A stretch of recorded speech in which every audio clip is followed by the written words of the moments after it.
እኔም ምነግራችሁ ቃል መንፈስ ነው ሕይወትም ነው። ስጋ ግን ምንም አይጠቅማችሁም። ስጋዊ ነገር ባወራችሁ ስለ ስጋ ምግብ ስለ ስጋ መጠጥ ብነግራችሁ ምንም አይጠቅማችሁም። የሚጠቅማችሁ የዘላለም ሕይወት ምግብ ስለሆነው ስለ ስጋዬ ስለ ደሜ ነው አላቸው።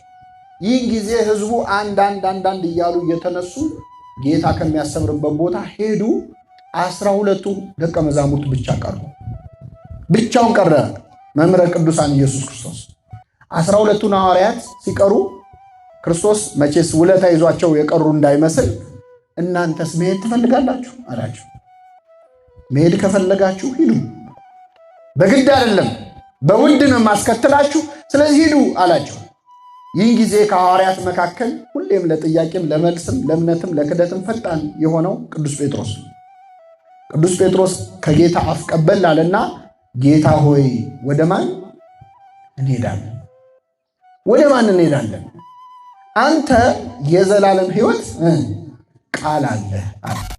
ለምን መጣን? አሁን ለምን ቤተክርስቲያን እንማራለን? ሌላ ቦታ እኮ በጣም ያማሩ ትምህርት የሚገኝባቸው ብዙ ስልጠና ያለባቸው እዚህ ንፋስ ላይ ከምንሰቃይ በተሻለ ወንበር፣ በተሻለ መስተንግዶ፣ በተሻለ ቀረጻ፣ በተሻለ አለባበስ በምቾት የሚያስተናግዱት ብዙ ቦታዎች፣ ሌላ ቦታ የሌለ ነገር ግን እዚያ ምን ተገኘ? ክርስቶስን እንደዛ የሚጠሉት አይሁድ በጣም ለምንድን ነው የወደዱት ካላችሁ፣ በአጭር ቋንቋ ያንን ቀን ጠዋት አሳና እንጀራ አበርክቶ አበልቷቸው። ንስሐ አባታቸው ቤት መጥተው ጠበል እንዲረጩ ይፈልጋሉ። ማዕድ እንዲቆርሱ እንዲባርኩ ይፈልጋሉ። ሲታመሙ እንዲጠይቋቸው ይፈልጋሉ።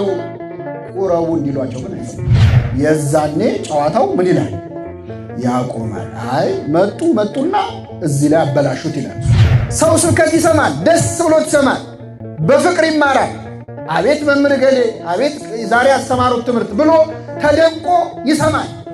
መቼ ነው ትምህርቱ የሚያስጠላው? ንስሐ ግባ የተባለ እንደሆነ እና ትንሽ እውቀት ያለው ሰው በተለይ ይታበያል። ሲማር ራሱ ለማወቅ አይደለም የሚማረው፣ ለግምገማ የንግግር ጥበብ ግምገማ ቁጭ ብሎ ዳኛ ነው።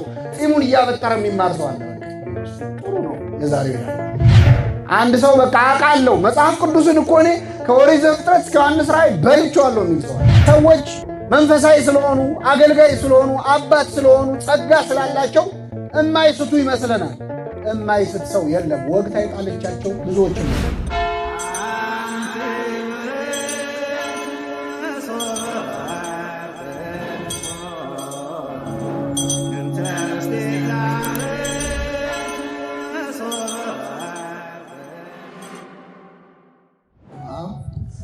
ወወልድ ወመንፈስ ቅዱስ አሐዱ አምላክ አሜን።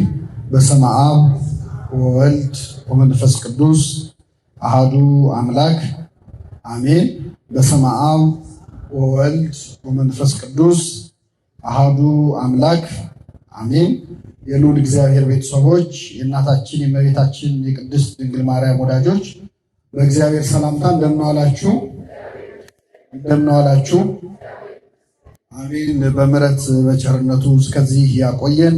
በእድሜያችን ላይ የዛሬዋን ዕለት ይህችን ሰዓት ጨምሮ በቸርነቱ ቅዱስ ቃሉን እንድንሰማ ስሙን እየጠራን እንድናመሰግነው በቤቱ የሰበሰበን የአባቶቻችን አምላክ ልዑለ ባሕርይ እግዚአብሔር ስሙ የተመሰገነ ይሁን።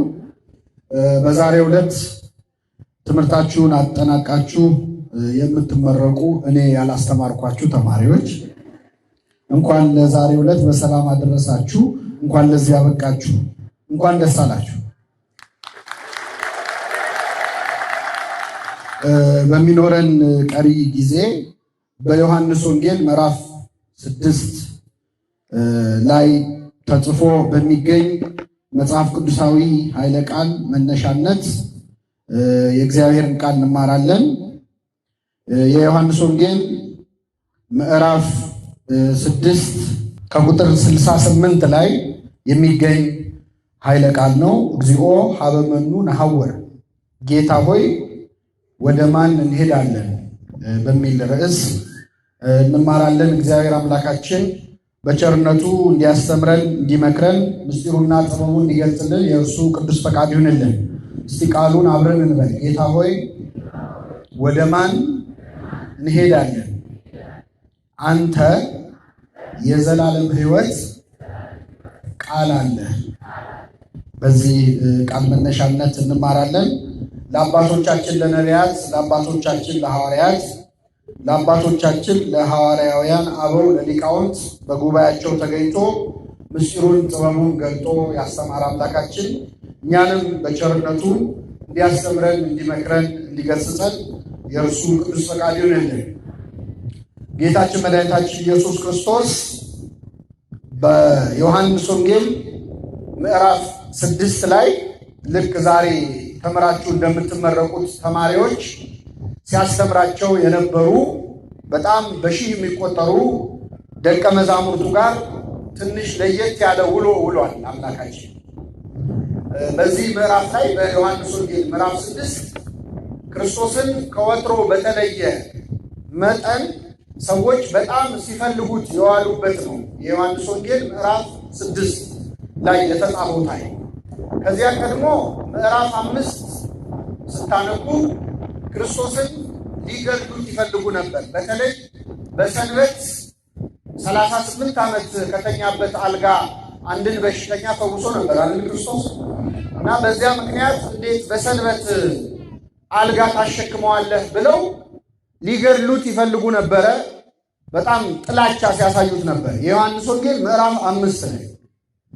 ከዚያ በኋላ ደግሞ ምዕራፍ 7 ላይ ስትሄዱ ከ4 ጊዜ በላይ ክርስቶስን ሊገድሉት ሲያሳድዱት ነበረ።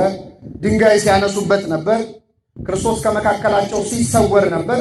እንዲያውም አያያዛቸውንና የጥላቻቸውን መጠን አይቶ ክርስቶስ ወደ ይሁዳ ወይም ጸሐፍት ፈሪሳውያን ወደሚበዙበት ከተማ ላለመሄድ ወስኖ በገሊላ ብቻ ተወስኖ ሲያስተምር ነበር ይላል።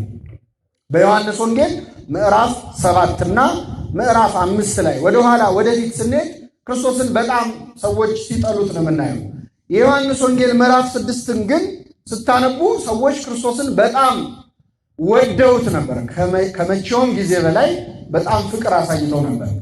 እንዲያውም በዚያ ምዕራፍ ላይ ክርስቶስን እንዲነግስ ሁሉ አስበው ነበር። ንጉሳችን እሱ መሆን አለበት፣ በቃ አገሪቱን ቢመራ ይሻለናል ብለው ሊያነግሱት ተመካከሩ እና ሊያነግሱት ሲመካከሩ ክርስቶስ ሸሻቸው፣ ወደ ተራራ ጥሏቸው ወጣ ይላል። አንደኛ እሱ የነገስታት ምንድን ነው? ንጉሥ ነው። እሱን የሚያነግሰው አለ? የለም። አንተ ሁሉን ትሾማለህ፣ አንተን የሚሾም የለም ይላል መጽሐፈ መቃብያን። የነገስታት ንጉሥ የጌቶች ጌታ የሆነውን አምላክ አላወቁምና ማንነቱን ንጉሥ አድርገው ሊሾሙት ሲሉ በእኛ ቤተክርስቲያን የክርስቶስ ስዕል ሲሳል ዘውድ አይደፋል። ልብ ብላችሁ ከሆነ የእመቤታችን ስዕል ላይ እሷ ዘውድ ደፍታለች፣ እሱ ግን ዘውድ ደፍቶ አይሳልም። ለምን? እሱን የሚሾመው ዘውድ የሚደፋለት አለ? የለም። ለሁሉ ዘውድ ይደፋል እንጂ ለእሱ ዘውድ ሊደፋለት የሚችል ማንም የለም። እና ሊያነግሱት ሁሉ ፈልገው ነበር ይላል። ሌላው በጣም የሚገርማችሁ የዮሐንስ ወንጌል ምዕራፍ 6 ላይ ክርስቶስን ፍለጋ በጀልባ ጉዞ ሁሉ አካሂደዋል። አይሁድ ፍለጋ የት ነው ያለው ብለው በጀልባ ተሳፍረው፣ ያው ሌላ ባህር የለም እዚያች የፈረደባት የገሊላ ባህር ላይ ሲፈልጉት ዋሉ ይላል። እና ሲያገኙት ደግሞ መምህር ወይ መቼ መጣ እንደው ብለው በቃ በፍቅር ተቀበሉት። ምን ተገኘ ነው? ምን ተገኘ? ክርስቶስን እንደዛ የሚጠሉት አይሁድ በጣም ለምንድን ነው የወደዱት ካላችሁ፣ በአጭር ቋንቋ ያንን ቀን ጠዋት አሳና እንጀራ አበርክቶ አበልቷቸው ነበር። ስለዚህ ጠገቡ፣ በጣም በሉ፣ ጠጡ፣ ደስ አላቸው። ባህር ዳርቻ ላይ ነው ያሉት። 5 ዓሣና 2 እንጀራ ባርኮ በሉ። 12 መሶብ ተረፈ። ያን ጊዜ ሰንበትን አያስከብርም፣ ሰንበት እንዲሻር ያደርጋል፣ ሕግ አይጠብቅም፣ የእግዚአብሔር ልጅ ነኝ ይላል የሚሉት ክሶቻቸውን በሙሉ ትተው እናንግሰው ብለው ተነሱ ይላል። ሰው ለሆዱ ሲሆን እንደዚህ ነው ይላል። ንጉሱንልን ክርስቶስን ፈልገውታል። የፈለጉት ግን ለምናቸው? ለሆዳቸው ነው። እኛ እግዚአብሔርን ለምንድን ነው የምንፈልገው? ለምን ጉዳይ ነው የምንፈልገው? እንድንል የሚያደርግ ነው። ልብ አለው እና ፈለጉት። ክርስቶስ ወደ ተራራ ሄደ ሊያነግሱት ሲሉ ከዚያ ፈልገውት እስከ ቅፍርናሆም ድረስ በጀልባ ተከታትለው ያለበት ቦታ ደረሱ።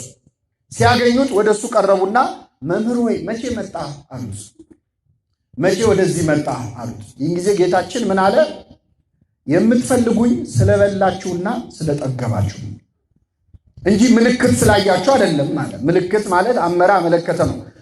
በዮሐንስ ወንጌል ክርስቶስ ያደረጋቸውን ተአምራት በማቴዎስ፣ በማርቆስ፣ በሉቃስ ተአምር ይላል። የዮሐንስ ወንጌል ግን ምልክት ይላል። ምን ይላል? ምልክት የሚለው ምልክትነቱ ክርስቶስ የሚያደርጋቸው ተአምራቶች ምልክቶች ናቸው። ለምሳሌ ወደዚህ ደብር ለመግባት በዚህ ጋር ይወስዳል የሚል መንገድ ቀስ ቢኖር ያ ቀስ የሚያሳየው ወደዚህ ደብር ነው አይደል? ክርስቶስ የሚያደርጋቸው ተአምራትም የእግዚአብሔር ልጅ መሆኑን አምላክ መሆኑን ምን የሚሉ ናቸው? የሚጠቁሙ የሚያመለክቱ ናቸው እንጂ ለማስደነቅ አይደለም ክርስቶስ ተአምር የሚሰራው። ስለዚህ ጌታ የእግዚአብሔር ልጅ መሆኔን መሲህ መሆኔን አምናችሁ በምልክቱ አምናችሁበት አይደለም። የፈለጋችሁን ስለበላችሁና ስለጠገባችሁ ነው። ለሚጠፋ መብል አትስሩ አለ። ዛሬ ተበልቶ መልሶ ለሚርብ ለሚጠፋ መብል አትስሩ፣ ለዘላለም ሕይወት እንጀራ ስሩ እንጂ ለሱ ስሩ እንጂ አላቸው። ይህን ሲላቸው አይሁድ ምን አሉ? የእግዚአብሔርን ስራ እንድናገኝ ወይም እንድንሰራ ምን እናድርግ አሉት። ክርስቶስም መለሰላቸው፣ የእግዚአብሔር ስራ በላከው ታምኑ ዘንድ ነው አለ። በእኔ ብታምኑ እሱ የእግዚአብሔር ስራ ነው፣ ስለዚህ በእኔ እመኑ አላቸው። እመኑ ሲላቸው ምን አሉ? እንድናምንብህ ምን ምልክት ታሳየናለህ? አባቶቻችን ከሰማይ መና ወርዶላቸው በልተዋል እኮ አሉት። ባጭሩ ለእኛ መና ምን በልል ብቻ ያቺ ቀን የምግብ ቀን ነች ለአይሁድ አይደለም። መብላት ነው የፈለጉት። መና አውርድልን፣ ከሰማይ መና አውርዶ እኮ መግቧቸዋል በሙሴ ዘመን አሉት። ምን አላቸው ክርስቶስ? ከሰማይ እንጀራ ያወረደላችሁ ሙሴ አይደለም አባቴ ነው። ከእግዚአብሔር ዘንድ ነው እንጀራ የሚወርደው። ስለዚህ ያ እንጀራም ደግሞ አሁን የሚወርድላችሁ እንጀራ የዘላለም ሕይወት የሚገኝበት እንጀራ ነው አላቸው። ከሰማይ የወረደ ከእግዚአብሔር ዘንድ የወረደ ሕይወት የሚገኝበትን እንጀራ ፈልጉ አላቸው። ይህን ሲላቸው ጌታ ሆይ ይህንን እንጀራ ለዘወትር ስጠን አሉት። ሲሉት ክርስቶስ መለሰ፣ የሕይወት እንጀራ እኔ ነኝ። በእኔ የሚያምን ለዘላለም አይራብም አይጠማም። ለዓለም የምሰጠው የሕይወት እንጀራ ሥጋዬ ነው አላቸው። የሰው ልጅን ወይም የራሱ ወልደ እጓለ እመሕያው ብሎ ነው ክርስቶስ ራሱን የሚጠራው። የሰው ልጅን ወይም የኔን ሥጋ ካልበላችሁ ደሜን ካልጠጣችሁ በራሳችሁ ሕይወት የላችሁም። ሥጋዬን የሚበላ ደሜን የሚጠጣ እኔ በእርሱ እኖራለሁ እርሱም በእኔ ይኖራል አላቸው። ይህን ጊዜ አይሁድ አጉረመረሙ። ምንድን ነው እያወራ ያለው? ይሄ ሰውዬ ሥጋውን እንድንበላ ሊሰጠን ነው? ቢሰጠን እዚህ ለተሰበሰብነው ሰዎች የእሱ ሥጋ ተቆርሶ ለስንት ሰው ይደርሳል? እንዴት ያለ ዘግናኝ ነገር ነው ብለው ተወያዩ። እነሱ ብቻ አይደሉም፣ 12ቱም ደቀ መዛሙርት ወደ ጌታ ቀረቡና ጌታ ሆይ ይሄን ትምህርት ማን ሊሰማው ይችላል? የሚያስጨንቅ ንግግር ነው እኮ እየተናገርክ ያለው አሉት። ክርስቶስ ግን ምን አላቸው? እኔም የምነግራችሁ ቃል መንፈስ ነው ሕይወትም ነው። ሥጋ ግን ምንም አይጠቅማችሁም። ሥጋዊ ነገር ባወራችሁ፣ ስለ ሥጋ ምግብ፣ ስለ ሥጋ መጠጥ ብነግራችሁ ምንም አይጠቅማችሁም። የሚጠቅማችሁ የዘላለም ሕይወት ምግብ ስለሆነው ስለ ሥጋዬ ስለ ደሜ ነው አላቸው። ይህን ጊዜ ሕዝቡ አንዳንድ እያሉ እየተነሱ ጌታ ከሚያስተምርበት ቦታ ሄዱ። 12ቱ ደቀ መዛሙርት ብቻ ቀሩ። ብቻውን ቀረ መምህረ ቅዱሳን ኢየሱስ ክርስቶስ። 12ቱን ሐዋርያት ሲቀሩ ክርስቶስ መቼስ ውለታ ይዟቸው የቀሩ እንዳይመስል እናንተስ መሄድ ትፈልጋላችሁ አላቸው። መሄድ ከፈለጋችሁ ሂዱ፣ በግድ አይደለም በውድ ነው የማስከትላችሁ፣ ስለዚህ ሂዱ አላቸው። ይህን ጊዜ ከሐዋርያት መካከል ሁሌም ለጥያቄም ለመልስም ለእምነትም ለክደትም ፈጣን የሆነው ቅዱስ ጴጥሮስ ከጌታ አፍ ቀበል አለና ጌታ ሆይ ወደ ማን እንሄዳለን? ወደ ማን እንሄዳለን? አንተ የዘላለም ሕይወት ቃል አለህ አለ። እስቲ አንዴ ልበለው፣ ጌታ ሆይ ወደ ማን እንሄዳለን አለ። አሁን ሐዋርያት እነ ቅዱስ ጴጥሮስ መሄጃ የላቸውም እንዴ? መሄዱበት ቦታ የላቸውም? አላቸው። ሌላው ሰው መሄጃ አለው። እነሱም እኮ ቤተሰብ አላቸው፣ ዘመድ ወዳጅ አላጡም። ግን አስቀድሞ ሁሉን ትተው ነው የተከተሉት። ጌታ ሆይ ሁሉን ትተን ተከተልን፣ እንኪያስ ምን እናገኝ ይሆን ብሏል ጴጥሮስ በሌላ ቦታ። ስለዚህ ሁሉን ትተው ስለተከተሉ ሌላ ዓለም፣ ሌላ ደስታ፣ ሌላ እረፍት ይገኛል ብለው አያስቡም። መጠጊያቸውም፣ እረፍታቸውም፣ ሰላማቸውም፣ ሕይወታቸውም ማን ነው? ክርስቶስ ነው። ጌታ ሆይ ወደ ማን እንሄዳለን? አንተ የዘላለም ሕይወት ቃል አለ አሉት። ጌታ ሆይ ወደ ማን እንሄዳለን የሚለው ሰው ልቡን ለእግዚአብሔር አሳልፎ ሲሰጥ ነው። ብዙ ጊዜ ቤተክርስቲያን አካባቢ የሚያገለግል ሰው የሆነ ነገር ሲያበሳጨው እኔ እኮ መሄጃ አጥቼ እኮ አይደለም እዚህ የምመጣው፣ እኔ እኮ ልስራ ብል ስራ ቦታ የተከበርኩኝ ሰው ነኝ፣ እኔ እኮ ስንት ነገር ማድረግ የምችል ሰው ነኝ የሚለው ትቶ ስላልመጣ ነው። ሐዋርያት ግን ሁሉም ትተው ነው በፍጹም ልባቸውን የተከተሉት። ስለዚህ ቅዱስ ጴጥሮስ ጌታ ሆይ ወደ ማን እንሄዳለን? ምን መሄጃ አለን ካንተ ውጪ አለና አንተ የዘላለም ሕይወት ቃል አለ አለ። የምን ቃል አለ? ምንድን ነው የዘላለም ሕይወት ቃል ካላችሁ፣ ሥጋዬን የሚበላ ደሜን የሚጠጣ የዘላለም ሕይወት አለው የሚል ቃል ያለ አንተ ብቻ ነህ። ሌላ ቦታ ልንሄድ እንችላለን። በምንሄድበት ቦታ ግን አንተ ጋር የምናገኘውን አናገኝ። ሌላ ቦታ ሄደን ሀብት ልናገኝ እንችላለን፣ ስልጣን ልናገኝ እንችላለን፣ ሹመት ልናገኝ እንችላለን፣ ክብር ልናገኝ እንችላለን። የዘላለም ሕይወት ግን ልናገኝ አንችልም። ሌላ ቦታ የሌለ አንተ ጋር ብቻ ያለ ነገር አለ። እሱ የዘላለም ሕይወት። ለምን መጣን? አሁን ለምን ቤተክርስቲያን እንማራለን? ሌላ ቦታ እኮ በጣም ያማሩ ትምህርት የሚገኝባቸው ብዙ ስልጠና ያለባቸው እዚህ ንፋስ ላይ ከምንሰቃይ በተሻለ ወንበር፣ በተሻለ መስተንግዶ፣ በተሻለ ቀረጻ፣ በተሻለ አለባበስ፣ በምቾት የሚያስተናግዱ ብዙ ቦታዎች አሉ። ሌላ ቦታ የሌለ ነገር ግን እዚህ አለ። ጌታ ሆይ ወደ ማን እንሄዳለን? አንተ የዘላለም ሕይወት ቃል አለ። ሌላ ቦታ ጥሩ ተናጋሪዎች አሉ። በዚያ ዘመን ሪቶሪክ የተማሩ የግሪክ ፈላስፎች አሉ። አፍ የሚያስከፍቱ የሚያፈዙ ተናጋሪዎች ያሉበት ቦታ፣ የንግግር ጥበብ የሚያውቁ ሰዎች አሉ። እነሱ ጋር ብንሄድ ጥሩ ንግግር እንሰማለን። ለጊዜው ልባችን ይነሳሳል፣ ደስ ይለናል፣ ጭንቀታችንን ያስረሱናል። ግን ምንም ብናገኝ የዘላለም ሕይወት አናገኝም። ጌታ ሆይ ወደ ማን የሚል ልቡና ለሁላችን ያድለን። ይህንን ርዕስ ያደረኩበት ዋነኛ ምክንያት ስትማሩ ስለከረማችሁ በዚህ ዕለት ጌታ ሆይ ወደ ማን እንሄዳለን?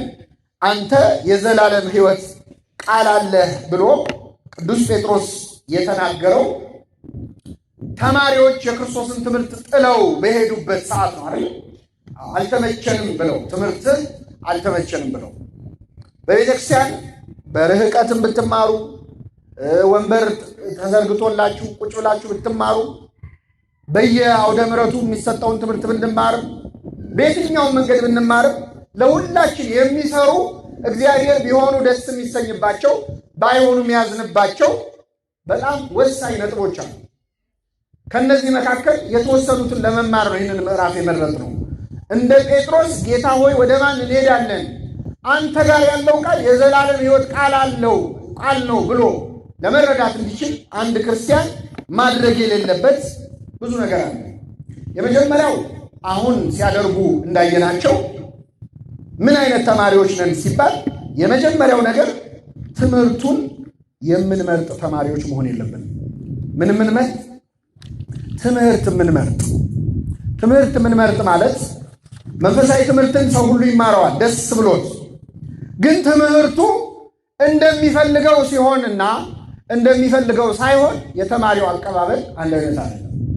በዚህ ላይ ሊማሩ የመጡት ሰዎች ቀኑን ሙሉ ጌታን ሲያሳድዱ የዋሉት ምን እናገኛለን ብለው አይሰማም። ምግብ ፈልገው ክርስቶስ መጨረሻ ላይ ካሁን መና አውርዶ አበላን፣ ትናንት ማታ በልተናል፣ ወይ ቁርስ ወይ ምሳ ዛሬ እሱ ጋር እንበላለን ብለው በጀልባ ሲያሳድዱት ውለው እንጀራን ይሰጠናል ብለው ሲያስቡ የሕይወት እንጀራ እኔ ነኝ፣ ይህ እንጀራ ምኔ ነው አለ፣ ሥጋዬን ብሉ ደሜን ጠጡ ብሏቸው አረፉ። ይህን ጊዜ ትምህርቱ አልተመቻቸውም። ትምህርቱ እንደሚፈልጉት አልሆነም። የሚፈልጉትን ነው እንጂ መማር የፈለጉት የሚያስፈልጋቸውን አይደለም። ክርስቶስ ያስተማረው የሚፈልጉትን ሳይሆን ምንም ይላቸው ነው። የሚያስፈልጋቸው የማን ሥጋና ደም? የክርስቶስ። የመጀመሪያው እንደ ተማሪ በጣም ብዙ ዋጋ እየከፈልን ያለ ነው። ቤተ ክርስቲያናችን የምታስተምረን ትምህርት እኛ መማር የምንፈልገው አይነት እንዲሆን እንፈልጋለን። ክርስቶስ ሊቀ ካህናት ነው። በአጠገቦቻችን ንስሐ አባቶቻችን አሉ። ልክ ጌታ ጋር የተማሩ ሰዎች ክርስቶስ ምግብ እንዲያበላቸው ብቻ እንደፈለጉት በጣም ብዙ ሰዎች ንስሐ አባት ይይዛሉ። ንስሐ አባታቸው ቤት መጥተው ጠበል እንዲረጩ ይፈልጋሉ። ማዕድ እንዲቆርሱ እንዲባርኩ ይፈልጋሉ። ሲታመሙ እንዲጠይቋቸው ይፈልጋሉ። ቁረቡ እንዲሏቸው ግን አይፈልጉም። የዛኔ ጨዋታው ምን ይላል? ያቆማል። አይ መጡና እዚህ ላይ አበላሹት ይላል። ሰው ስብከት ይሰማል፣ ደስ ብሎት ይሰማል፣ በፍቅር ይማራል። አቤት መምህር ገሌ፣ አቤት ዛሬ ያስተማሩት ትምህርት ብሎ ተደንቆ ይሰማል። መቼ ነው ትምህርቱ የሚያስጠላው? ንስሐ ግባ የተባለ እንደሆነ ሥጋ ወደሙ ተቀበል የተባለማ ከሆነ በተለይ ወጣት ከሆነ መምህሩ መጣና አበላሸው ይላል። አንድ ጊዜ ዱባይ የሚባል ሀገር ቅዳሴ እንግዲህ በጣም ደስ የሚለው አረብ ሀገር ሲባል እኛ የምናስበውና እውነታ መሬት ላይ ያለው ነገር በጣም ይለያያልና ቅዳሴ ሲቀደስ መቅደሱ ውስጥ ያስቀደሰው በሙሉ ይቆርባል። በሙሉ ነው የሚቆርብ እና ሰው ሁሉ ሲቆርብ አንድ ልጅ ለበዓል መጥቶ እዛ ቆሞ ሲያይ ሰው ሁሉ ሲሄድ እኔም ልቁረብ ብሎ ተሰልፎ ተከትሎ ቆረበ። ቁርባን መሆኑን ራሱ አላወቅም። ከዛ ሲወጣ ቆራቢዎች በዚህ ጋር ሲባል አይኔ ቆራቢ አይደለሁም ማለትና ወደዛ ሄደ። ከዛ ሲሄድ እንዴ ኧረ ቅድም ተቀብለሃልና አሉት። ቁርባን ነው እንዴ አለ። ወይኔ እናቴ አለ። ብዙ ነገር ሳለ አለ። አሁን ለዚህ ሰውዬ ሥጋው ደግሞ መቀበል ማለት ሞት ነው። የዘላለም ሕይወት አይደለም፣ ሞት ነው ለሱ። አበቃልኝ አለ። በስንት መከራ ተምሮ በስንት መከራ ተገስጾ እሱማ እኮ ሥጋው ደግሞ ተቀብለሃል አሳድፈው ነው እንጂ ክርስትና ስትነሳስ ተቀብለ የለ ወይ አብሮ ነው እኮ ያለው ብለን በስንት መከራ ጽናና። ከዚህ ብዙም እንኳን ይሻልኛል። የርቀት ትምህርት ላይ ችግር የለብንም። የርቀት ይሁን እንጂ ቤተክርስቲያን በርቀት አለ ብቻ ንስሐ ሥጋው ደግሞ መቀበል ወደ መቅደሱ መቅረብ ያ ሲሆን ትምህርቱ አይስማማም። የእነዚህ ሰዎች እንግዲህ ችግር ይሄ ነበረ።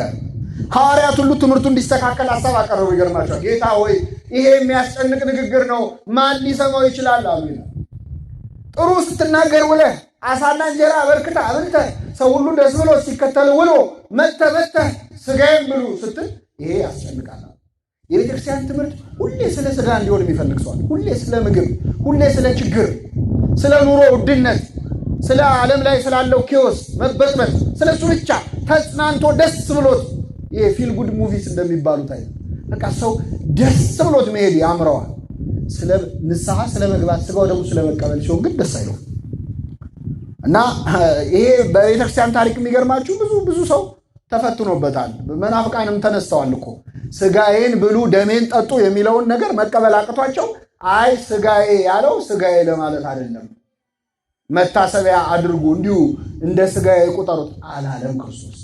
ሥጋዬን የሚበላ ደሜን የሚጠጣ የዘላለም ሕይወት አለው፣ ያልበላ ያልጠጣ ሕይወት የለውም።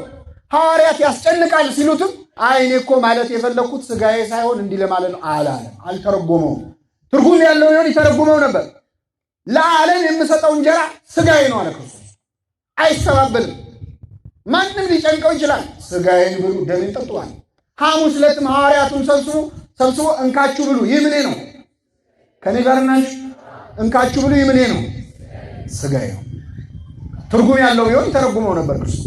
ሥጋዬ ያለው አማናዊ ሥጋው ደሙ ነው። ሁላችንን ለሥጋው ደሙ ያብቃል። ሕይወት የሚገኝበትን ትምህርት የማይታገሱበት ዘመን ይመጣል ይላል ቅዱስ ጳውሎስ ለክርስትና ልጁ ለጢሞቴዎስ። አንተ አስተምር፣ ምከር፣ ዝለፍ ይለውና ሕይወት የሚገኝበትን ትምህርት የማይታገሱበት ዘመን ይመጣል። ምዕመናን ጆሮዎቻቸውን የሚያሳክክ ስለሆነ እንደ ገዛ ምኞታቸው አስተማሪዎችን ለራሳቸው ያከማቻሉ። የሚፈልጉትን አይነት ትምህርት ከሆነ ይሰማሉ። ወደ እነሱ ሕይወት ዞር ሲል ግን ደስ አይላቸው። ትምህርቱን ወደው ይሰማሉ። እንደ ሄሮድስ ይገርማቸዋል። የመጥምቁ ዮሐንስን ትምህርት በጣም ይወድ ነበረ። እንደው ምን ይላል ማርቆስ ወንጌል ምዕራፍ 6 ላይ ከቁጥር 20 እርሱም ሰምቶ በብዙ ነገር ያመነታ ነበር፣ ዮሐንስንም በደስታ ይሰማው ነበር ይላል። በምን ይሰማው ነው?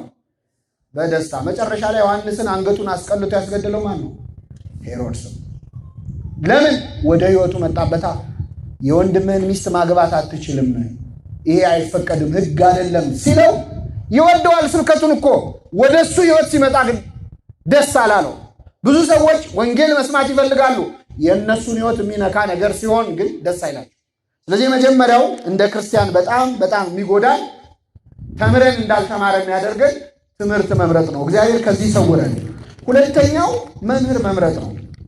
አስተማሪ ያለ ገደብ ማድነቅ። ይህችን ቃል እስቲ አብራችሁ ይበሉ። አስተማሪ ያለ ገደብ ማድነቅ። በመጀመሪያ መምህራን በቤተ ክርስቲያን የሚሰብኩን የሚያስተምሩን መምህራን ሁሉም ሰው የሚያስተምረው በጸጋው ነው አይደል? ነው። ስለዚህ እግዚአብሔር ለእያንዳንዱ እንዳካፈለው መጠን ነው የሚያገለግሉ። ለአንዱ የመዘመር ጸጋ ይሰጠዋል፣ ለአንዱ የማስተማር ጸጋ ይሰጠዋል፣ ለአንዱ የመቀደስ ይሰጠዋል። የጸጋ ስጦታ ልዩ ልዩ ነው፣ መንፈስ ቅዱስ ግን አንድ ነው የሚለው። ለአንዱ መናገር ይሰጠዋል ብሏል ቅዱስ ጳውሎስ። ስለዚህ ሁሉም ሰባኪዎች አይደሉም፣ ሁሉም አስተማሪዎች አይደሉም። ሁሉም የሚያስተምረው ትምህርት ወጥ ነው፣ ዋናው ቃሉ ነው እንጂ የሚል ትምህርት የላትም ቤተክርስቲያን። በነገራችን በጸጋ ታምናለች። ቅዱስ ጳውሎስ ሁለተኛ ቆሮንቶስ ምዕራፍ 8 ከቁጥር 18 ላይ ምን አለ? ስለ ወንጌል ስብከት በአብያተ ክርስቲያናት ሁሉ የተመሰገነውን ወንድም እንልካለን አለ። እስኪ በሉ፣ ስለ ወንጌል ስብከት በአብያተ ክርስቲያናት ሁሉ ምን ያለውን የተመሰገነውን ወንድም እንልክላቸዋለን እንዲያስተምራችሁ። ስለዚህ በወንጌል ስብከታቸው በአብያተ ክርስቲያናት ሁሉ የተመሰገኑ ሰባኪያን ሊኖሩ ይችላል። ጨርሶ የስብከት ጸጋ የለም፣ ሁሉም ሰው እኩል ያስተምር እያልን ያስፈልጋል። መምህራንን መውደድ ማክበር ያስፈልጋል። ይህንን አንክድም። ቅዱስ ዮሐንስ አፈወርቅ የተሰኘው በስብከቱ ነው። ምን ይላል? ጸጋ የሌለው የማስተማር ጸጋ የሌለው ሰው ቢያስተምርም ሕዝቡን አይጠቅምም። መንፈሳዊ እንኳን ቢሆን ጸጋው ከሌለው ግን ሊጠቅም አይችልም ብሎ ደግሞ ውዳሴ ከንቱ የሚሻ መምህር ከሆነ ደግሞ ጸጋው ኖሮትም ለሕዝቡ ሊጠቅም አይችልም። ያው ናቸው። ጸጋ የሌለው መምህርና ጸጋ ኖሮት ውዳሴ የሚፈልግ መምህር አንድ ናቸው ይላል ቅዱስ ዮሐንስ አፈወርቅ። ስለዚህ መምህራንን መውደድ ማክበር፣ ትምህርታቸውን መስማት፣ እግዚአብሔር በእነሱ በኩል ይናገራል ማለት አይከለከልም። ችግሩ ምንድን ነው? ከገደብ በላይ ማድነቅ ሲመጣ ነው። አንዳንድ ሰው እኔ ከመምህር ገሌ ይቅርታ አድርጉልኝ ይላል። መጀመሪያ ይቅርታ አድርጉልኝ ከመምህር ገሌ ትምህርት ውጭ በፍጹም አይስማማኝ፣ እኔ በሱ ነው እግዚአብሔር ብዙ ነገር እኔ ያስተካከለው ይላል። ይሄ በጣም የተሳሳተ ነገር ነው። እንዲህ ማለት ምን ማለት መሰላችሁ? ለምሳሌ አንድ ሰው አይኑን ታመመ፣ ሐኪም ቤት ሄደ። የምን ሐኪም ነው የሚያክመው? አከመው፣ ዳነ፣ አይኑ በራ። የታመመው ተወው። በሌላ ቀን ጨጓራውን አመመው።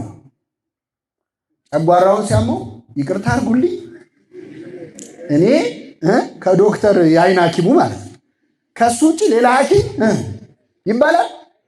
የጨጓራ ሐኪም አለ፣ የአይን ሐኪም አለ። የሙያ አይነት የተለያየ ነው አይደል? የጸጋ ስጦታም ምንድነው ይላል? ልዩ ልዩ ነው። በአንድ ሰው በኩል እግዚአብሔር የሆነ ነገር ስለተናገረ ሁሌ ያን ሰውዬ ካልሆነ ሌላ ሰው አልሰማም ማለት እግዚአብሔርን ጌታ ሆይ እባክህ በገሌ በኩል ካልሆነ እንዳታናገረኝ ማለት እንደዚህ ከማድረግ ይሰወራል።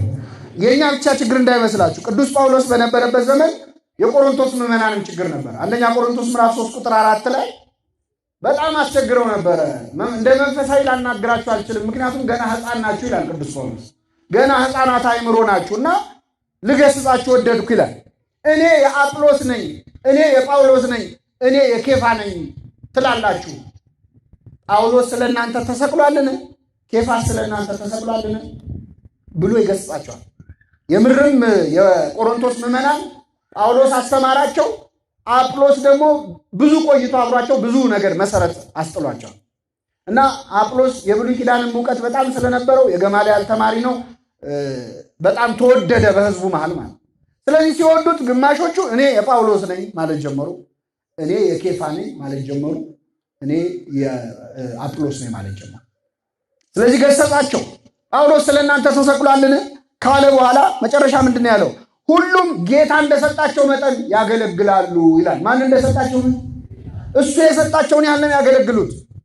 እኔ ተከልኩ፣ አጵሎስ አጠጣ፣ እግዚአብሔር ያሳድግ ነበር ይላል። እኔ ተከልኩ፣ የወንጌል ተክል እኔ መጥቼ ተከልኩባቸው፣ አስተማርኳቸው። አጵሎስ ያጠጣ ነበር፣ ይንከባከብ ነበረ። እግዚአብሔር ግን ምን ይል ነበረ? የተማርነውንም የሚያሳድግልን እንድናፈራ የሚያደርገን ማን ነው? እግዚአብሔር ነው። እና አንዳንዴ መምህራንን መውደድ ከልክ ያልፍና ከሱ ውጭ ሌላ ሰው አልሰማም የማለት መጥምቁ ዮሐንስ ገጥሞት ነበር። የመጥምቁ ዮሐንስ ደግሞ በጣም ይገርማል። በጣም ወደዱትና አንተ ክርስቶስ ነህ አሉት። በጣም ወደውት አንተ ክርስቶስ ነህ፣ ሌላ መሲህ አይመጣም፣ አንተ ነህ አሉት። መሰከረ፣ አልካደምም ይላል። መሰከረ፣ አልካደ። እኔ ክርስቶስ አይደለሁም ብያቸዋለሁ። ከእኔ በኋላ የሚመጣው እኔ በውሃን የማጠምቀው እሱ በእሳትና በውሃ በመንፈስ ያጠምቃቸዋል ካለ በኋላ ተጎንብሼ የጫማውን ጠፍር እፈታ ዘንድ ምን አይለኝም፣ አይገባኝም። እኔ እንኳን እሱን ልሆን እኔ ክርስቶስን ልሆን። እንደውም ወንጌላውያኑ ተከፋፍለው ነው የጻፉት። አንደኛ ወንጌል ላይ ምን ይላል? የጫማውን ጠፍር እፈታ ዘንድ ይላል። ሌላኛው ወንጌል ምን ይላል? ተጎንብሼ የጫማውን ጠፍር እፈታ ዘንድ ይላል። ሌላኛው ወንጌል ደግሞ ጫማውን እሸከም ዘንድ ይላል። ወንጌላውያኑ ተከፋፍለው የጻፉት የዮሐንስን ትሕትና ነው። የአንድን ሰው ጫማ ለመሸከም እኔ ከቆምኩበት መጀመሪያ ምንድነው ማድረግ ያለ? መልሱልኝ። ማጎንበስ። ከዛስ ጫማውን ምን ማድረግ? ከዛስ መሸከም። አውልቄ መሸከም አይደለም። ስለዚህ ዮሐንስ የክርስቶስን ጫማ መሸከም አይገባኝም ሊል ፈለገና፣ ኧረ የምን መሸከም? ጫማውን ለመሸከም እንኳን የጫማውን ጠፍር ምን ማድረግ? ኧረ የምን መፍታት? ለመፍታት እንኳን ምን ማለት? ማጎንበስ አይገባኝም። እውነተኛ መምህር ማለት ይሄ ነው። እንደውም አንድ ጊዜ ተበሳጩና የመጥምቁ ዮሐንስ ተማሪዎች ክርስቶስን ከሰሱት ይላል። ይህ የክርስቶስ ተማሪዎች እየበዙ የዮሐንስ ተማሪዎች እያነሱ መጡ። ሲመጡ ምን አሉት?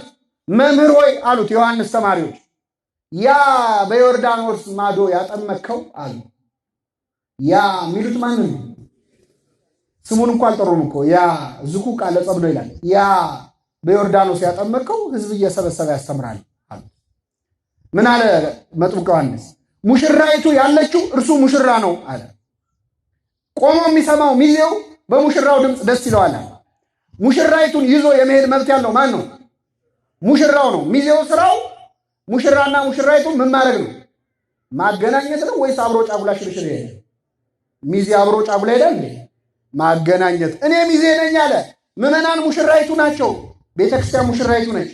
ክርስቶስ ሙሽራው ነው። ሙሽራይቱ ያለችው እርሱ ሙሽራው ነው። እኔ ሚዜ ነኝ። እነሱን ካገናኘው በኋላ ደስታ የተፈጸመ እሱ ሊልቅ እኔ ላንስ ይገባኛል አለ። በረከቱ ይደርብን። ስለዚህ መምህራን ከመጠን በላይ ስንወዳቸው አንዳንዴ ከቤተ ክርስቲያን በላይ እናደርጋቸው። አሁን ክርስቶስ እንግዲህ እያስተማረ ስላልሆነ ከክርስቶስ በላይ ከማድረግ ከቤተ ክርስቲያን በላይ ማድረግ ይቀለናል ለእኛ። አንዳንዴ መምህር ገሌ ብለዋል እየተባለ ቅዱስ ሲኖዶስ የተናገረውን ሰዎች አይሰው፣ ቤተ ክርስቲያን የሰጠችውን መግለጫ አይሰው። እኔ መምህር ገሌ ብለዋል። የክርስቶስ አካል የሆነች ቤተ ክርስቲያን እየተናገረች መምህሩን ማስበለጥ። እስከ አምልኮም የገቡ ነበሩ። ሐዋርያት አንድ ቦታ ሄደው አስተማሩ። በጣም ሲያስተምሩ ታምር ሲፈጽሙ ህዝቡ ደስ አለውና ድስት አቀረበላቸው። ምን ሊያደርግ? መስዋዕት ሊሰዋ ለነሱ። ሐዋርያት ሮጠው አመለጡ ይላል። ወደ እግዚአብሔር ዞር ትሉ ዘንድ እንለምናችኋለን አሉ። ወደ ማን ዞር ትሉ ዘንድ? እኛን ትታችሁ ወደ እሱ ዞር በሉ ተውን እስኪሉ ድረስ ማለት እና እጅግም ጻድቃቱን እጅግም ደግሞ ኃጢአቱን እንደሚለው ጠቢቡ ሰሎሞን ከመጠን በላይ መምህራንን መውደድና ከልክ በላይ ከነሱ ውጭ ማንም አያስተምረኝም ማለት እጅግ በጣም በጣም እግዚአብሔርን የሚያሳዝን ነው። እንደዚህ ከመሆን ይሰውረን። ባይሆን መምህራንን መውደዳችን የሚታየው ትምህርታቸውን በመፈጸም ነው፣ ያስተማሩትን በማድረግ ነው። ቅዱስ ዮሐንስ አፈወርቅ ሲያስተምር ህዝቡ ያጨበጭባል። ልክ ትምህርቱን ሲጨርስ ያጨበጭብለታል። ከዛ በሌላ ቀን መጣና ምን አላቸው? ከምታጨበጭቡልኝ የተማራችሁትን ሂዱና በህይወት ኑሩት፣ ፈጽሙት። ያን ጊዜ ነው ደስ የሚለኝ አላቸው። ይህን አስተምሮ ሲጨርስም አጨበጨቡ። አይሰሙ እና በእውነት መምህራንን ከእግዚአብሔር በላይ ከቤተ ክርስቲያን በላይ ከፍ አድርጎ ከማየት እግዚአብሔር በቸርነቱ ይሰውረን። ምን ልናደርጋቸው ነው የተናገረው ራሱ ቅዱስ ጳውሎስ ዕብራውያን ምዕራፍ 13 ከቁጥር 1 ላይ ተዘከሩ መኳንንቲክሙ ዘነገሩክሙ ቃለ እግዚአብሔር፣ የእግዚአብሔርን ቃል የነገሯችሁን ዋኖቻችሁን አስቡ። በምን? በጸሎት ነው። በጸሎት አስቧቸው። የሚያስተምሯችሁን ሰዎች በጸሎት አስቧቸው። እሳት ላይ እንደቆሙ በሰው ፊት እንደቆሙ ለኃጢአትም ለጽድቅም የተጋለጡ እንደሆኑ አውቃችሁ የሚያስተምሯችሁን ሰዎች አስቧቸው፣ ጸልዩላቸው፣ እርዷቸው በሚያስፈልጓቸው። ቅዱስ ጳውሎስ ያዘዘን ይህንን ነው። ሶስተኛው እንግዲህ አንደኛ ትምህርት መምረጥ አለ። ሁለተኛ መምህራንን ያለ ገደብ መውደድ ነው። ሶስተኛው መምህራንን ማቃለል ነው። የዚህ ደግሞ ተቃራኒ መምህራንን ማቃለል ነው። በተለይ ለዚህ ትውልድ በጣም ፈተና ከሚሆኑ ነገሮች አንዱ መምህራንን በጣም መውደድ አለ፣ መምህራንን መጥላትም አለ። እኔ መምህር ገና ሳይሆነው ደም የሚፈለው የሚል ሰው አለ። ገና ትምህርቱ ሲጀምር ነው የምዘጋው የሚላል። በምን ምክንያት? የተለያየ ምክንያት ይሆናል። አንዳንዱ በተለይ ትውልድ ብዙ ነገር ያነባል፣ ብዙ ነገር ይላልና ከኔ በላይ ምን ያውቃል አይነት ስሜት፣ ምን አዲስ ነገር ይናገራል የሚል ትዕቢት። ትንሽ ያነበበ ሰውማ በጣም አስቸጋሪ ነው። አንድ መጽሐፍ ካነበበ ሰው ተጠንቀቅ ይባላል። ታውቃለህ? አይችልማ፣ በጣም አስቸጋሪ እና ትንሽ እውቀት ያለው ሰው በተለይ ይታበያል። ሲማር ራሱ ለማወቅ አይደለም የሚማረው፣ ለግምገማ ነው። የንግግር ጥበብ ግምገማ ነው። ቁጭ ብሎ ዳኛ ነው። ጢሙን እያበጠረ የሚማር ሰው አለ። በቃ ጥሩ ነው የዛሬው ይላል። እንደዚህ አይነት ፈተና ውስጥ ከመግባት እግዚአብሔር ይሰውራል። እና መምህራንን ማቃለል ምን አውቃለሁ። እግዚአብሔርም እንዲህ አይነቱን ትዕቢተኛ ሰው ደግሞ የሚፈልገውን ነገር አይሰጠውም። ምክንያቱም ለድሆች ወንጌልን እሰብካለሁ ነው የሚለው። ለምኖች? ለድሆች ማለት ነዳነ ነፍስ ስለሆኑ መንፈስ ስለሆኑ አላውቅም ለሚሉ ሰዎች ወንጌልን እሰብካለሁ። ይሄ በስጋ በገንዘብ አይደለም፣ ድህነት ነፍሳቸውን ድሃ ያደረጉ ትሑታን እግዚአብሔር ምን ይናገረኝ ይሆን ብለው ልባቸውን ለከፈቱ ወንጌልን እሰብካለሁ ይላል ክርስቶስ። ለትዕቢተኞች ግን አይሰብክላቸውም። ስለዚህ የምትማረው ትምህርትን በትህትና ካልተማርከው ከትምህርቱ ላይ 100 ችግር ሰምተህ ትሄዳለህ። ትዕቢተኛ ከሆንክ ትሑት ከሆንክ ግን ልብ ተነክቶ ተሰብሮበት ትሄዳለህ። እግዚአብሔር በፈለገው መስራት ይችላል አይችልም? አንድ ጊዜ ምን ሆነ? ብፁዕ ወቅዱስ አቡነ ቄርሎስ የተባሉ ፓትርያርክ በረከታቸው ይደርብን፣ አንድ ቤተክርስቲያን እያስተማሩ ሁለት ሰዎች ያልፋሉ በመንገድ፣ ምዕመናን ናቸው እና አንደኛው ፕሮፌሰር ነው፣ ዩኒቨርሲቲ ፕሮፌሰር፣ ሌላኛው ደግሞ እንዲሁ ቤተክርስቲያን የሚያዘወትር ሰው ነው እና ና እንግባና እንማር ሲለው አይ እኔ ከመሃይም ጳጳስ ምን አገኛለሁ አለ። እሱ ፕሮፌሰር ስለሆነ ንቆ ማለት ነው። ግድ የለም ብሎ የግድ ብሎ አስገባው። እኛ አባት እንግዲህ ቅዱስ አባት ናቸው፣ ብዙ ተአምራት ሁሉ እስከ መፈጸም የደረሱ እና አስተምረው ጨረሱ። ሲጨርሱ ዞረው ህዝቡን ማሳለም ጀመሩ እና ሲያሳልሙ እሱ ጋር ሲደርሱ ከመሃይም ጳጳስ ምን አገኛለሁ ብለህ መጣህ አሉት። መቅደስ ውስጥ እያስተማሩ በተሰጣቸው ጸጋ የተናገረውን ሰምተዋል። በረከታቸው ይደርብን። አንዳንዴ በቃ ከኔ በላይ ምን ያውቃል አይነት ትዕቢት፣ አዋቂ ነኝ ማለት ወይም ምን ያልተማርኩት ምን አዲስ ነገር አለ። ኑ ተማሩ ሲባሉ አንዳንድ ሰዎች ምን እኔ ኮርስ ሰንበት ትምህርት ቤት ብዙ እስመ ርዕስ አለ ክህደት ጸጊበ ትምህርት ውእቱ ይላል። ትምህርት በቃይ ማለት የክህደት መጨረሻው። አንድ ሰው በቃ አውቃለሁ መጽሐፍ ቅዱስን እኮ እኔ ከኦሪት ዘፍጥረት እስከ ዮሐንስ ራእይ በልቼዋለሁ የሚል ሰው አለ። እግዚአብሔር ያሳያችሁ። እንደዚህ የሚል ሰው አላወቀውም መጽሐፍ ቅዱስ። እያወቀው ስትመጣ እንደውም እያላወቀው የምትመጣ አምላክ ነው እግዚአብሔር። የበለጠ ስታነብ የበለጠ ስትማር ለካ እንዲህ ረቂቅ ነህ እያልክ የምታደንቀው እንጂ የምትታበይበት አምላክ አለ። እኛ ግን እውቀታችን ውስን ስለሆነ እንታበያለን። ልማር ካለ ግን ሰው አይደለም ከኔ አይነቱ ሰባኪ ቀርቶ ዝቅ ካለ ከዛም ከወረደ ሰው ከሰው ሳይሆን ከትልም የተማሩ አሉ። እነ ቅዱስ ያሬድ ነው። ቅዱስ ያሬድ 7 ስትወጣ ስትወርድ አይቶ የተማረው ከምንድን ነው? ከትል። አሁን እኛ ብንሆን እንማራለን ከትል። በእርግጠኝነት በሆነ ነገር ወደታች አውርደ ጭፍልቅ ምንድነው 10 የምትመላለስብኝ ነው የምትለው። እሱ ግን ተማረ። ልብ ላለው ሰው ከትል ይማራል ለካ። በለዓም የተማረው ከአህያ ነው። ከአህያ እግዚአብሔር ያሳያል። እንዲሁም ተናግራ ማታውቅ አህያ እግዚአብሔር አናገረ። ምን ይላል ቅዱስ ጴጥሮስ ይህን ሲናገር? ቃል የሌለው አህያ በሰው ቃል ተናግሮ የነቢዩን እብደት አገደ። እስከዛሬ የምትቀመጥብኝ አህያ አይደለው? ለምን ትመታኛለህ አለችው። ስላላገጥሽብኝ ነው። ሰይፍ በእጄ ቢኖር ኖሮ ገልሽ ነበር አላት። ትንሽ የሚገርመው መልስ መስጠቱ። ይሰጣል ለአህያ መልስ። አሁን ውሻ ሄዳችሁ እንዴት አመሻችሁ ብል እግዚአብሔር ይመስገን ትላለህ። በለዓም ደንድኗል። ጭራሽ ያብራራል። እንደ ቤት ሰራተኛ ቆጠራት እኮ። እስከዛሬ ልማዴ ነው ስትለው አይ እስከዛሬ እንኳን አይ እስከዛሬ ተናግራ ታውቃለች? አታውቅም። እንዲህ ልብ ሲደፈን እንደዚህ ነው። ግን እግዚአብሔር ልናገር ካለ አህያን ይጠቀማል፣ ትልን ይጠቀማል። አይደለም ያንተ አይነቱን ሰው በአርአያ ሥላሴ የተፈጠረው ሰው። ስለዚህ ማንም ቢያስተምር ያስተምረኛል የምንልበት ስና እግዚአብሔር ያድነን። በእውቀት በእድሜ ከኛ ያነሰን ሰው መምህር ሊያደርግ ይችላል። ኢየሉጣን ለሰማዕትነት ያበቃል የ3 ዓመቱ ሕፃን ማን ነው? ቂርቆስ ነው። ሕፃን ነው። ሕፃኑን ያናግራል። ቅዱስ ያዕቆብ ዘስሩግ ሕፃን ሆኖ ነው የሰበከው። ቅዳሴ ላይ ሮጦ ገባ። ቁርባን ላይ ሮጦ ሲገባ ጳጳሱ እየቀደሰ ነበረ። ሲያየው ሕፃኑን ተዉት መንፈስ ቅዱስ ጠርቶት ነው ብሎ በጽዋው ደሙን አቀበለው። ከዛ ልክ ሲጠጣ አንሰ እፈርህ ሰለስተ ግብራተ 3 ነገር ያስፈራኛል አለ ሕፃኑ። ስንት ነገር ያስፈራኝ? አንደኛው ነፍሴ ከስጋ የምትለይበትን ቀን ሳስብ እፈራለዋል። ሁለተኛው በእግዚአብሔር ዙፋን ፊት ለፍርድ የምቆምበትን ቀን ሳስብ እፈራለሁ። ሁለተኛው። ሶስተኛው ወደ ሲኦል ወርድ ይሆን ወደ ገነት ገባ ይሆን በግራ ቆም ይሆን በቀኝ ቆም ይሆን የሚለውን ሳስብ እፈራለሁ። 3ቱ ነገር ያስፈራኛል አለ ሕፃኑ ያዕቆብ። ካህናቱ አለቀሱ። እግዚአብሔር በዚህ ሕፃን አድሮ ገሰጸን አሉ ይላል።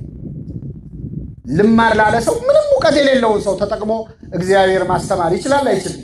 እግዚአብሔር ሁላችንም በቸርነቱ ያስተምረን። አንዳንዴ ደግሞ በምግባር ሰባኪውን ምንንቀው በእውቀቱ ወይ በትምህርቱ ብቻ ነው። በምግባር ምን እኔ አላውቀውም እንደ የምንለው ሰው አሁን እሱ እንደ ያስተምራል አፍርም የምንለው ሰው በዚህ ምግባሩ በዚህ ህይወቱ በተለይ ቀረብ ያልነው ሰው የምናውቀው ሰው ከሆነ በጣም እንቸገራለን። ይሄ የአይሁድ ጸባይ ነው። ይገርማቸዋል። አይሁድ አይነ ስውር ሆኖ የተወለደው ሰው ሲናገራቸው ምን አሉ? አንተ ሁለንተና በኃጢአት ተወለድክ፣ አንተኛን ታስተምራለህ አሉት። በኃጢአት የተወለድክ ሰውዬውን አንተኛን ታስተምራለህ አሉት። እኔ አላቅሽም የምንላቸው ቃለ እግዚአብሔር ቢናገሩ የማንሰማቸው ሰዎች ግን ሰው ልማር ካለ የመጨረሻ ኃጢአተኛ ከሚባለው ሰው መማር አለበትም ይችላል። አባ እንጦንስ ወደ ገዳም የገባው አንዲት ሴተኛ ዳሪ ነግረው ነው። ይገርማቸዋል። ምን ነግረው? ሴተኛ ዳሪ ገላዋን ስትታጠብ አያት። ከዛ እንደ አንቺ መነኩሴ እዚህ መነኩሴ መሆኔን እያየሽ እዚህ እየጸለይኩ መተሽ እዚህ ትታጠቢያለሽ አላት። ዞረችና መነኩሴ ከሆንክ ገዳም አትሄድም አለች። በጣም ልቡን ነክቶት ደረቱን እየደቃ እውነቷን እኮ ነው መነኩሴ ከሆንክ ገዳም ግባ አለችኝ እኮ ብሎ ወደ ምድረ በዳ ሸሸ። ምንኩስና በሱ ተጀመረ። አሁን እኛ ብንሆን አንቺ ደግሞ ስለ ገዳም ታወራለሽ አታፍሪ? ምን እንደምትሰሪ ማላቅ መሰለሽ? ለምን ነው በዝሙት ነው የምትደራደረው? ስለ ድንግልና ሕይወት አንቺ ምን አገባሽ? ስለ ንጽህና ደግሞ ለኔ ልትነግሪ ነው አላለም። የእሷን ምግባር አይደለም ያየው፣ የራሱን ድክመት። ቅዱስ ኤፍሬም ሶርያዊ ሶርያ ከተማ ውስጥ ሲገባ አንዲት ሴት እርቃኗን ሆና እየዘፈነች እየደነሰች ሰው ከቦ ያጨበጭባል። በጣም ሰው ደስ ብሎት ቅዱስ ኤፍሬም አይቶ አለቀሰ። ምን ሆነ ነው ያለቀስከው አሉት። ይቺ ሴት ታዳሚዎቿን ያስደሰተችውን ያህል እኔ ፈጣሪን አስደስቼው አላውቅም። እግዚአብሔር ያሳያችሁ። ይማራሉ ከማንም። እኛ ሰውየው መርምረን የንጽህና ሰርተፊኬት እስክናገኝ እንጠባበቃለን። ከዘማዊው ካመንዝራው ይማራሉ አባቶቻችን። ተምረው ቅድስና ደርሰዋል። ይሄው አባት ቅዱስ ኤፍሬም አንድ ቀን ደግሞ አንዲት ሴት አፍጣ ታየዋለች። በጣም ስታየው አፈረና አጎነበሰ። መልሶ ሲያያት ታየዋለች። መጨረሻ ላይ አለቅ ስትለው አንቺ አታፍሪም እንዲህ አላት። ምንድን ነው የምታይኝ አላት። አይ እኔ የተፈጠርኩት ከወንድ ነው፣ አንተ የተፈጠርከው ከመሬት። ወንድ የተፈጠረው ከምንድን ነው? ከመሬት ነው። ስለዚህ አንተ ከመሬት ነው የተፈጠርከው፣ መሬቱን እኔ ካንተ ነው የተፈጠርኩት። ማንን አያለ። ሴቶች ማስታወሻ ያዛችሁ። ቅዱስ ኤፍሬም ይገርማቸዋል። ይችን ቃል ሰምቶ በጣም ደንቆት አዲስ መጽሐፍ ጻፈ በዚህ ጉዳይ። ስለዚህ ሴት ነው የሚለው። ፍራግመንቱን የተገኘው ጠፍቷል፣ የጻፈው ድርሰት ማለት ነው። ለምን ታይኛለሽ ስላላት ሴት አዲስ መጽሐፍ ጻፈ። አባቶቻችን እንደዚህ ናቸው በእውነት። እነሱን የተማሪነት መንፈስ በልቡናችን ያሳድርብን። ሁልጊዜም መማርን፣ ሁልጊዜም ራስን በትህትና አንዳንዴ መምህር ገሌ ያስተምራል ብለን ወይ ጥሩ ትምህርት አለ ብለን ሰው ጋብዘን አንዳንዴ ትምህርቱ እንደማይሆን ይሆናል እና ሲሆን እናፍራለን። እግዚአብሔር ግን መናገር ይችላል አይችልም? ይችላል። አንዱ ልጅ በጣም ጥሩ ጉባኤ አለ ና ልውሰድ ጥሩ ትምህርት አለ ብሎ ጓደኛውን ይጠራዋል። እሺ ብሎ ጠራው። መጣ። ትምህርቱ ሲጀመር መምህሩ ቀረና መርሃ ግብር መሪው ቀረ፣ ቆሟል፣ ተጨንቋል። በጣም ይጨነቃሉ መርሃ ግብር የሚመርሱ እና ምዕመናን በቃ መምህሩ ስላልመጣ አንድ የምወደውን ጥቅስ ላንብብላችሁና የዛሬው ጉባኤ ይጠናቀቃል። ገለጠና ጥቅስ አነበበላቸው። ጥቅሱ ምንድነው የሚለው? አብርሃም ይስሐቅን ወለደ፣ ይስሐቅም ያዕቆብን ወለደ፣ ያዕቆብም እገሌን ወለደ። ይሄ የሚላል አይደል? ማቴዎስ ወንጌል ምዕራፍ የዘር ሐረጉን እገሌም እገሌን ወለደ፣ እገሌም እገሌን ወለደ ብሎ የሰማነውን በልቡናችን ያሳድርብን። አፈረ። አሁን እንደው ጥቅስ ቢጠፋ እንደው ሌላ ነገር አያነብም፣ እገሌ እገሌን ወለደ ይላል ብሎ በኋላ የተጋበዘውን ሰውዬ ሲያናግረው በጣም ልቡ ተነክቷል። ምኑን የነካ አለው? የእነዚህ ሁሉ ሰዎች ስም በመጽሐፍ ቅዱስ ከተጻፈ እግዚአብሔር እኔንም ያውቀኛል ማለት ነው አለ። እኔንም ለካ ያውቀኛል፣ አስቦ እንዲህ ከቆጠራቸው እኔንም ቆጥሮኛል ይላል። እግዚአብሔር ከመንግስቱ ሁላችንን ይቁጠራል። የመጨረሻው ነጥብ እስካሁን ያየነው ጌታ ሆይ ወደ ማን? አንተ የዘላለም ሕይወት ቃል አለ። እንግዲህ አምላካችን ኢየሱስ ክርስቶስ ያዘነባቸው በመሄዳቸው ትምህርቱን አቃለው በመሄዳቸው ያዘነባቸው ተማሪዎች ያሳዩትን ትምህርት መምረጥን አይተናል። ሁለተኛ መምህሩን ከገደብ በላይ ማድነቅን አይተናል። ሶስተኛ መምህራንን ማቃለልን አይተናል። የመጨረሻው ለሕይወት ብሎ መማር። እስኪ በሉ ለምን ብሎ መማር? አሁን ለወራት ተምራችኋል። የተማርነው ለምንድን ነው? ለምን እንዲሆነን ነው? ለሕይወት ነው። ለጠቅላላ እውቀት አለ። እንደው አንዳንድ ሰው ሲጠይቀን መልስ ለመስጠት አይደለም። ቃለ እግዚአብሔር የምንማረው የዘላለም ሕይወትን ምን እንድንል ነው? እንድናገኝ። ቅዱስ ጴጥሮስ ርዕስ ባደረግነው ቃል ላይ ጌታ ሆይ ወደ ማን? አንተ የዘላለም ሕይወት ምን አለ? አሁን የተማርነው ቃል የምን ቃል ነው? የዘላለም ሕይወት ቃል ነው። የምድራዊ ሕይወት ቃል አይደለም። የጊዜያዊ ሕይወት ቃል አይደለም። የሥጋዊ ሕይወት ቃል አይደለም። የዘላለም ሕይወት ቃል ነው። የተማርነው ለዘላለም ሕይወት ያድርግልን። ስንማር ቃለ እግዚአብሔርን ስንማር እግዚአብሔር ይናገረኛል ብሎ መማር ያስፈልጋል። እግዚአብሔር ዛሬ ለእኔ ምን ሊለኝ ነው የሚፈልገው? ምን መልእክት ሊያስተላልፍልኝ ነው? በቆመው ሰው አድሮ በሚያስተምረው ሰው አድሮ የኔን ድካም አይቶ የትኛውን ቀዳዳ ሊሞላልኝ ነው? እግዚአብሔር በአንድ ልጁ በኢየሱስ ክርስቶስ የሚሞላው ክፍተት በእያንዳንዳችን ሕይወት ውስጥ አለ የለም? አለ። አንዳች የሚጎለን አንዳች የሚያንሰን ነገር አለ። ስለዚህ በምንማረው ትምህርት ውስጥ ዛሬ እግዚአብሔር ምን ሊናገረኝ ነው ብሎ መማር እጅግ በጣም ያስፈልጋል። ሳሙኤል ተናገር ባሪያህ ምን ይላል ይሰማል እንዳለው ቃለ እግዚአብሔር የሚማር ሰው ለሕይወት ብሎ መማር አለበት። አሁን የተማራችሁ ትምህርት ውስጥ ምስጢረ ሥላሴ ተምራችኋል። ምስጢረ ሥላሴን ብቻ አይደለም የእግዚአብሔርን ሦስትነትና አንድነት ተምራችኋል። በዚያ ውስጥ ምን ትማራለህ? አንድነትን፣ ኅብረትን፣ ፍቅርን በዛ ውስጥ ትማራለህ። ምስጢረ ሥጋዌን ትማራለህ። የእግዚአብሔርን ትሕትናውን ሰውን ለማዳን የሄደበትን ርቀት ትማራለህ። በምስጢረ ጥምቀት ትሕትናውን ትማራለህ። በምስጢረ ቁርባን ፍቅሩን። መቼስ አምላኬ ይወደኛል ይላል ሰው። የፈለገ ቢወደው ግን አምላኩን ምግብ አድርጎ የሚበላ ሃይማኖት ክርስትና ብቻ። አምላካችን ራሱን ለእኛ አምላክ ከማድረግ አልፎ ከመውደድ ከማፍቀር አልፎ ራሱን ምን አድርጎ ሰጠን? ምግብ አድርጎ ሰጠን። ይህንን የተማረው ለምን ይመስላችኋል? ንስሐ እንድንገባ ሥጋ ወደሙ እንድንቀበል። እንግዲህ ተጠመቁ አንላችሁም፣ ተጠምቃችኋል። ማተብ ያሰራችሁ ክርስቲያኖች ናችሁ። የተማራችሁ ትምህርት ውጤቱ የሚለካው አንድ ምስጢር ለመፈጸም ቢያንስ ንስሐ ለመግባት ለሥጋ ወደሙ እንኳን አሁን ዝግጁ አይደለሁም ብለን ብናስብ ቢያንስ ንስሐ ለመግባት ቢያንስ መንገዳችንን ለመቀየር የምንዘጋጅበት ሊሆን ይገባል። አንዳንዴ ትምህርት እየተማርን ለራሴ ብለን አንማርም። አሁን የሚሰጠው ስብከት የሚሰጠው ትምህርት የሚመስለን ለእኛ አይደለም። አንዳንዴ እንደውም አንዳንድ ሰው እየተማረ ይህንን ትምህርት እገሊት ብትኖር ጥሩ ነበር ብላችሁ ወይም ደግሞ ለገሌ ልክ ልኩን ነገረልኝ ብለን እናስባለን።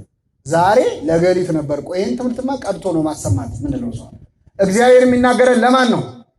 ለራሳችን። ነቢየ እግዚአብሔር ዳዊት ይህንን አድርጎ ነበረ። ለእኔ ብሎ አለመማር በጣም ጥሩ ምሳሌ ይሆናል። ነቢየ እግዚአብሔር ዳዊት በሕይወት ዘመኑ ከሰራቸው ኃጢአቶች በጣም ብዙ የተጸጸተ ያለቀሰበት ኃጢአት አንድ አለ። እንግዲህ እንደ ዳዊት አልቃሻ የለም። በነገራችን ላይ ዳዊት አልጋ ቅዱስ ዮሐንስ አፈወርቅ አልጋ ሊገዛ የሚፈልግ ሰው ካለ እኔ ላጋዛው ይላል። ላጋዛችሁ ጥሩ አልጋ ያለበት ልውሰዳችሁ ይልና ይኸውም አልጋ የዳዊት አልጋ ነው። ምንድነው ካላችሁኝ አልጋዬን ዘወትር በእንባ አጥባለሁ ይላል። በእንባ የሚታጠብ አልጋ ለሁላችን ያደለ። ነቢየ እግዚአብሔር ዳዊት ሁሌ ያለቅስ ነበር። አንዴ ለሰራው ኃጢአት እድሜው ሙሉ አልቅሷል። እኛ እድሜያችንም ሙሉ ለሰራነው ኃጢአት አንድ ያልቅሰን ነው ጋር አናውቅም። እና ምንድነው ኃጢአቱ ስትሉ መጀመሪያ ስራ መፍታት ነበር። ምን ነበር? ስራ መፍታት ኃጢአት ነው። ስራ ማጣት አይደል፣ ስራ መፍታት። ስራ ፈቶ በሰገነቱ ላይ ይመላለስ ነበር። ሲመላለስ የሚገርማችሁ አንዲት ሴት ገላዋን ስትታጠባየ እርቃኗን ተመልክቶ ልቡ በሐጸ ዝሙት በዝሙት ጦር ተነደፈ፣ ተመኛት። ማናት ብሎ ጠየቀ ይላል። የኬጢያዊው የኦርዮ ሚስት ናት አሉት። ባለ ትዳር ነች አሉ። ሲሉት አስመጣት ይላል። ባለ ትዳር ነች ከተባለ በኋላ ጨዋታው መቆም ነበረበት አይደል? እሱ ግን ምን አለ? አስመጣት፣ አስነወራት ይላል መጽሐፍ ቅዱስ። ሩካቤን ሲገልጸው በሕግ የተፈጸመ ከሆነ አዳምን ሚስቱን ሔዋንን አወቃት ይላል አይደል? ከሕግ ውጭ ከሆነ ግን አስነወራት፣ ደረሰባት። አስነወራት። ይቺ ሴት ጸነሰች። እንደ ጸነሰች ላከችበት። አሁን ነገሩ ቢሰማ ለዳዊት ለስሙ ጥሩ ነው? ጥሩ አይደለም። ስለዚህ የወታደር ሚስት ደፈረ ንጉሱ እንዳይባል ባሏን ኦርዮን አስመጣው ከጦር ሜዳ። አሁን ይህ ታሪክ ለምን የተጻፈ ይመስላችኋል? ዳዊትን ያህል ሰው መንፈሳዊ ሰው ነው፣ ግን በኃጢአት ወደቀ። ወግታ የጣለችው ብዙዎችን ነው ይላል። ኃጢአት የማታዋርደው ሰው ይላል እና አስመጣው ኦርዮን። ዓላማው ምንድነው? ዳዊት ኦርዮ ገብቶ ከሚስቱ ጋር ይተኛል። የተጸነሰው ልጅ የማን ነው ይባላል? የባሏ ነው ይባላል። ግን ኦርዮ አልገባም ብሎ ውጭ አደረ። በማግስቱ አስጠራውና ምን ነው ውጭ አደርክ አለው። ታቦተ ጽዮን በደጅ አድራ፣ የእግዚአብሔር ታቦት በደጅ አድራ። እስራኤላውያን ከጠላት ጋር እየተናነቁ እኔ እንዴት ቤቴ ገብቼ ከሚስቴ ጋር እንዴት ተኛለሁ አለ። ከምኔ ጋር? ዳዊት እኮ ከሰው ሚስት ጋር ነው የተኛው። እሱ ግን እንዴት ከሚስቴ ጋር? አሁን ለዳዊት ኦርዮ የታቦተ ጽዮንን ክብር ይንገረው፣ ያውም ኬጢያዊ ከአሕዛብ የመጣ። አንዳንዴ ሰዎች መንፈሳዊ ስለሆኑ አገልጋይ ስለሆኑ አባት ስለሆኑ ጸጋ ስላላቸው እማይስቱ ይመስለናል። እማይስት ሰው የለም። ወግታ የጣለቻቸው ብዙዎችን ነው ይላል። እኔ አምኜው ነበር፣ አምኛቸው ነበር፣ እሱ እኮ ሲዘምር፣ እሱ እኮ ሲሰብክ፣ እሳቸው እኮ ሲፈውሱ ብሎ ነገር የለም። ቢፈውስ ከዳዊት በላይ ይፈውሳል። ሀብተ ፈውስ አለው፣ ሀብተ ትንቢት አለው፣ ሀብተ ዝማሬ አለው፣ ሀብተ በገና አለው። ጸጋ ሞልቶለታል። ጸጋ ግን ከኃጢአት አይከለክልም። እና ጭራሽ ነገረው፣ እንዴት ታቦተ ጽዮን በደጅ አድራ አለው። ድጋሚ አበላው፣ አጠጣው። ገብቶ ከሚስቱ ጋር እንዲተኛ ነበር። እሱ ግን ውጭ አደረ። ምን ነው ሲለው አይ ታቦተ ጽዮን በደጅ አድራል፣ አንተ አትሰማም አለና ደብዳቤ አስይዞ ላከው። ይገደል የሚል ደብዳቤ ነበር። ወስዶ ሰጠ። ልክ እንደ ክርስቶስ መስቀል ተሸክሞ እንደሄደው የሞቱን ደብዳቤ እንደ ባህራን እንደ ይስሐቅ ወስዶ ሰጠ። ሲሰጥ እያዘነ ጦር መሪው ኤልያብ ወሰደና ለወታደሮቹ ትእዛዝ ሰጣቸው። ኦርዮን ይዛችሁት ሂዱና ተዋጉ አላቸው። ውጊያ ላይ ልክ ጠላት ግር ብሎ ሲመጣ ጥላችሁት ሽሹ አላቸው። እሺ አሉ። የንጉሥ ትእዛዝ ነው። ጓደኛቸው ኦርዮ አብሮ ሲሄድ ጠላት ሲመጣ ግር ብሎ ሲመጣ ጥለውት ሄዱ። ብቻውን ታቦተ ጽዮንን ጥላችሁ ወዴት ነው የምትሄዱት እያለ እየለፈለፈ ተደብድቦ ሞተ። ይሄ ሲሆን በሰማይ ሆኖ ማን ይመለከታል? እግዚአብሔር። ነቢዩ ናታን በፈረስ ላይ ሆኖ ወደ ዳዊት መጣ። ንጉሥ ሆይ በአገር ትልቅ በደል ተፈጽሟል። ነቢያት በፈረስ ላይ ከመጡ ችግር አለ፣ በአህያ ላይ ከመጡ ሰላም ነው። ችግር ተፈጽሟል በአገር አለ። ምንድን ነው አለ? አንድ ሰው ነበረ፣ ብዙ በጎች ያሉት ባለ ሀብት ነበረ። ከጎረቤቱ ደግሞ አንዲት በግ ያለችው ድሃ ሰውዬ ነበረ እና ይሄ ድሃ ሰው ወደ ሩቅ አገር ሊሄድ ሲል ለዚህ ለባለጸጋው እችን በግ አደራ ያዝልኝ ብሎ ሰጠውና ወደ ሩቅ አገር ሄደ። ይሄ ሰውዬ ብዙ በጎች ያሉት ሰው የዚህን ጎረቤቱን የድሃውን በግ ከወሰደ በኋላ ድንገት እንግዳ መጣበት። እንግዳ ሲመጣበት እችን አንዲት በግ ከበጎቹ ላለማረድ ሳስቶ አንዲቱን በግ አረደበት እና እንግዳ አስተናገደበት። ምን ይመስላል ንጉሶ ያለው። ዳዊት አዘነ። ይሄ ሰውዬ ምናምንቴ ነው አለ። ስለ አንድ ፈንታ 4 እጥፍ ይመልሳል። ስንት እጥፍ? ወንጉስ ፈታይ ከበለስከ ንጉሶ የፈረድከው በራስ ላይ ነው። ብዙ በጎች አሉት የተባልከው አንተ ነህ። አንድ በግ አለ የተባለው ኦርዮ ነው። እንግዳ መጣብህ የተባለው ፍትወት ነው፣ ጊዜያዊ ምኞት ነው። እግዚአብሔር ባይፈቅደውም ዳዊት ብዙ ሚስቶች ነበሩት እና ይህ ፈቃድህ ሲመጣብህ ከሚስቶች ጋር ልታሳልፍ ስትችል አምኖ ጥሎ ለሄደውን አንዲት በግ ሚስቱን ቀማኸው፣ እሱንም ማስገደልከው ያ ሰው አንተ ነህ አለው። ያ ሰው ማነህ? አንተ ነህ። ይህ ማለት ምን መሰላችሁ? የምንሰማው ስብከት ውስጥ ያ ሰው እኔ ነኝ ብሎ መስማት ያስፈልጋል። ዳዊት በሌላ ታሪክ ተደርጎ የተነገረው የማ ታሪክ ነው? የራሱ ነው። እሱ ግን ወይ ጉድ እንደው ምን አይነት ነገር ነው ይላል። ይሄ ማለት እኛ ነን። ስለሆነ ነገር ሲነሳ፣ ስለ ኃጢአት ሲነሳ፣ ስለ ሐሜት ሲነሳ፣ ስለ ዘረኝነት ሲነሳ፣ ስለ አመንዝራነት ሲነሳ እኛ አይምሯችን ላይ የሚመጣው ሌላ ሰው ነው። ይሄ ለገሊት ነው፣ ይሄኛው ደግሞ ለገሌ ነው እያልን እንመድባለን። ግን በእግዚአብሔር ቃል የሚነገረው ያ ሰው ማን ነው? እኛ ነን። መስታወት ነው የእግዚአብሔር ቃል። መስታወት የምናየው የማንም ፊት ለማየት ነው ወይስ የጎረቤቶቻችን አሉ እንዴ ትላላችሁ? ሄዳችሁ የራስህን ነው የምታየው። ቃል እግዚአብሔር መስታወት ነው። መስታወት አይቶ ጉድፍ ያለበት ሰው ጉድፉን ያወጣል። ቅዱስ ያዕቆብ ምን አለ? ቃሉን ሰምቶ የማያደርገው ሰው መስታወት አይቶ ጉድፉን ካየ በኋላ ጉድፉን ሳያነሳ የሚወጣ ሰው ይመስላል ይላል። ስለዚህ አምላካችን በምንማረው ቃል ውስጥ ራሳችንን ፈልገን እንድናገኝ በቸርነቱ ይርዳን። ጌታ ሆይ ወደ ማን እንሄዳለን? አንተ የዘላለም ሕይወት ቃል አለ። የሰማነውን በልቡናችን ያሳድርብን።